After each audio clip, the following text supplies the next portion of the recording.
Well, the Environment Secretary, George Eustice, is here. It's good to see you this morning. Look, this report was commissioned by the Home Secretary. Does that mean the government is going to act on the recommendations? Well, obviously, look, Priti Patel will now look at these recommendations, but I think, this report does highlight some differences between police forces. And I think in these sorts of situations, violence against women is a serious problem. Domestic violence has also been a problem for some time now.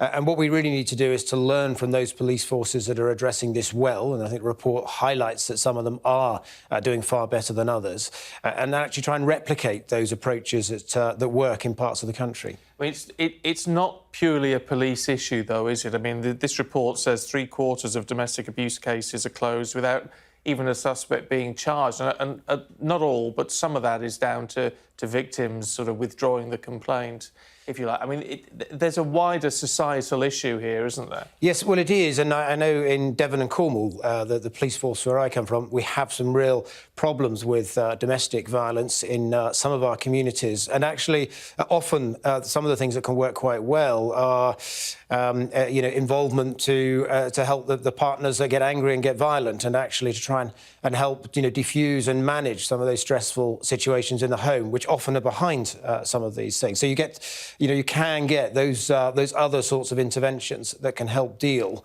with problems of domestic violence. I mean, I know there is already a scheme in place to help sort of children, primary school children, learn about healthy relationships. But if children are being brought up in a home where there is violence or aggression, can they be targeted in a way to make sure they don't get caught in that spiral? Well, we have lots of family support workers and interventions, and obviously social services and local authorities. It's not just those that are under very close watch. They also have family support workers that try to do this. But, a chaotic home environment where there's lots of anger, lots of violence, isn't a great environment for those children. And there are some good programmes that I've seen where you get interventions to try to defuse those types of situations, get both parents in that relationship to learn to sort of manage their anger issues. And that can actually deal with some of the sort of lower level domestic violence. Of course, you then get still those very serious cases, and that's when the police do have to drive it through and take a prosecution forward. Yeah, I mean, in terms of what the government can do to signal its intent, what about the Istanbul Convention? I mean, that was an international agreement to come to sort of common standards in how we deal with violence against women and girls. It was open for signatures in 2011, 10 years ago. 45 countries have signed. The UK still hasn't. I mean, do we need to do that? Well, look, I think the fact that Priti Patel, commissioned this report, asked for this piece of work, shows the seriousness with which she takes this issue. And I think what we really want is that, domestic policy response to deal with this problem, learn from those police forces that are addressing the problem and doing well, and replicate that in the others. And I'm sure that's exactly what Priti Patel will want to be doing with police forces around the country. OK, look, we're going to have a lot more on that throughout the course of the morning. But in the meantime, can we talk about COVID and travel as someone who's finally going on a holiday next month? This is particularly interesting to me, I have to say. What is happening? Are we expecting an announcement on these sort of PCR tests as you return to the UK? Is that going to be happening today? Well, my understanding is no decisions have actually been taken yet, although I understand there may be a meeting today to review this. We regularly review those travel restrictions. Obviously, we took a very important step a bit earlier this summer when we removed the need to quarantine for those coming from amber list countries. That was a really big step forward. But we have retained the need for testing, and that's really so that we can pick up any variants of concern through that PCR test. But look, I know that this has been raised by the travel industry, that they think some of that testing may be unnecessary, may be onerous. The government will be listening to that, and obviously the COVID subcommittee of Cabinet that decides these things will be considering that probably later today. I mean, there seems to be a pretty clear indication, and I don't quite know where it all comes from, but lots of rumours flying about that PCRs could be scrapped for lateral tests, which obviously are cheaper and easier. Is that something you've heard? Well, I haven't heard because I'm not on that particular subcommittee that deals with this. And obviously, they will want to consider all of the evidence before taking a final decision. I mean, the rationale for the PCR test is that you can do sort of genome sequencing of variants, and you can therefore detect possible variants of concern. And the difficulty with the lateral flow test, although it's cheaper and it's simpler to do, is that it's not able to pick up those variants. So that's the rationale, and been the rationale so far, for making sure that we keep some of that PCR testing in place. But when you look at the situation that our COVID infection rates are higher than they are in a lot of mainland Europe, particularly, even though obviously our vaccination system is pretty good. But with that in mind, I mean, it does raise questions, doesn't it? I mean, even the Health Secretary made the point that he thought this needed to be seriously looked at.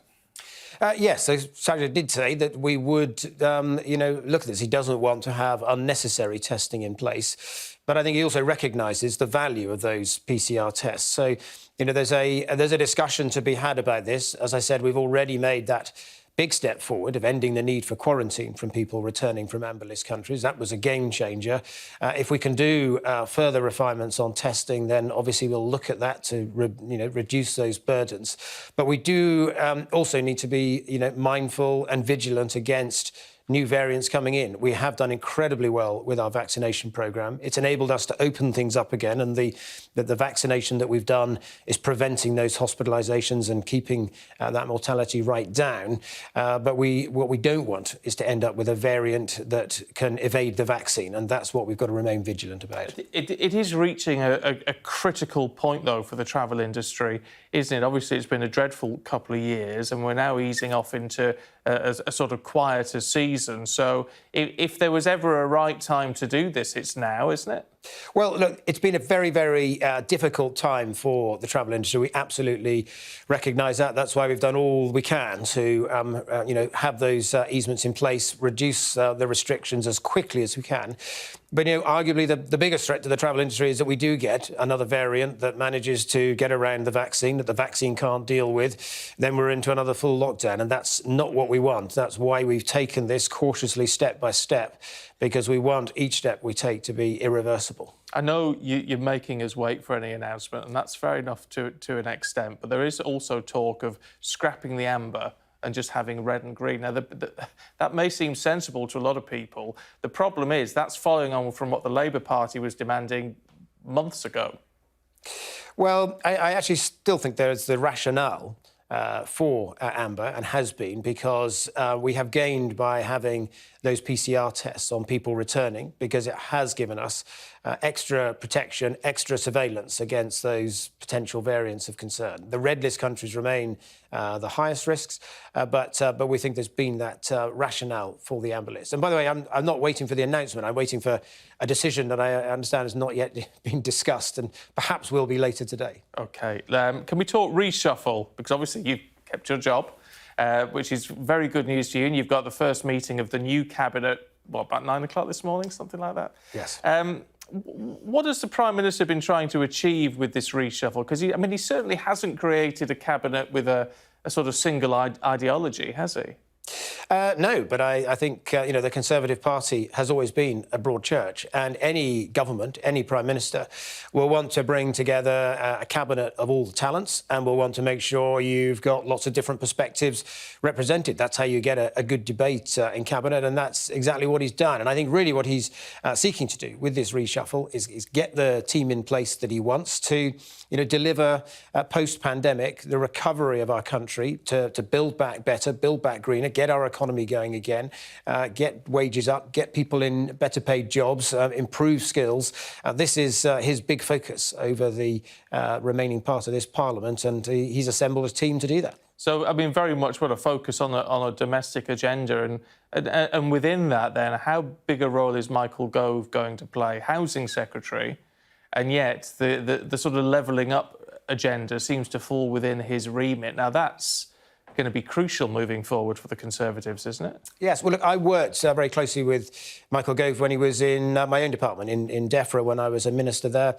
He's got a formidable intellect, very good at problem solving, very good at getting to grip with detail quickly. There are some very important reforms we've got on planning where we want to simplify the process, but make sure we've got the right protections in place, make sure we build aesthetically beautiful housing around the country and not the usual sort of identikit things that we've become used to. So I think he's going to be in a very good position to take those reforms forward, and also he retains that brief around the wider UK, and that's a passion of his. But is it right that at this point in a government cycle that we are, I mean, it seems pretty clear you're gearing up for the next election. That could be 2023, it could be 2024. Oliver Dowden seems to be pretty convinced that now you need to get on the election footing. Is that your understanding? Well, look, I think what Oliver Dowden said is we should be ready for an election whenever it might come. And that's what every party chairman will always do. Their task is to make sure that the party is ready. But for Cabinet as a whole, our priority is to deliver. We've still got several years left of this Parliament, and we've got a lot that we want to achieve. There's going to be a lot of challenges that need addressing post this pandemic. That's going to be our absolute focus. And can you do that within, even if you've got sort of 2 or 3 years left, can you deliver everything that was promised back in 2019? Well, look, the pandemic wasn't in anyone's manifesto, as the Prime Minister said. So we've already had to take difficult but necessary and right choices on things like the health and social care levy that we've introduced to deal with that huge backlog in the NHS, and also to get our social care system on a firmer, more viable footing. So we're willing to take those difficult decisions. But yeah, we also want to crack on and deliver many of those things that were in our manifesto, delivering for the environment, which is very much a focus for me, with an environment bill going through now, improving our approach on things like animal welfare. So I've got bills like that I'm focusing on. Other departments will have their own priorities that were also manifesto commitments. OK. Minister, good to talk to you. Thank you. Thank you very much.